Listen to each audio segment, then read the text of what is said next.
You know, it was a positive message from the Supreme Court last week, and I think it was positive when we saw the vote in Congress. Now they're going to the Senate as well. It's all hands on deck.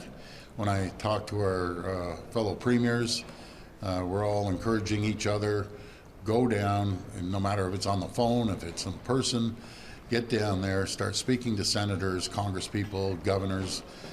Governors play a big role, I've been told many times through the administration in the U.S. that they have a loud voice. As for the Supreme Court ruling, fortunate that we aren't affected as of right now.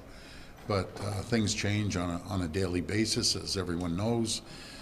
President Trump could wake up and, you know, a couple options. We move forward and we get a deal, or he might blow up the Kuzma deal. But we have to have plans for everything. And, you know, I always say, and I've said this to the federal government, hope is not a strategy. A strategy is getting out there, making sure that we focus on our key areas of our economy, no matter right now if it's building out nuclear, cutting regulatory conditions that could take up to 18 years. We can't wait 18 years. The Supreme Court, it hasn't changed, thankfully. Anything here in Ontario or in Canada, we're still keeping an eye on Section 232.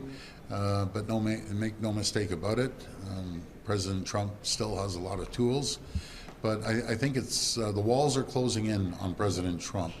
No matter if you saw him lose the vote, and 6 Republicans cross the floor with Congress, then you saw the Supreme Court decision. We'll see how the Senate decision comes up. Well, I always say, no deal is better than a bad deal. But I think it's in the best interest of the American people.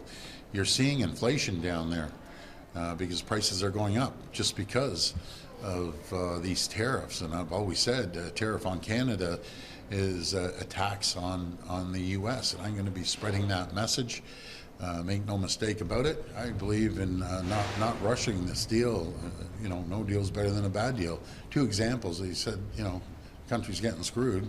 Japan's a good example. UK is another good example. They all rushed in to get a deal, and all of a sudden he turned on them like a rattlesnake. So we're going to be very cautious, and that's a message to the federal government.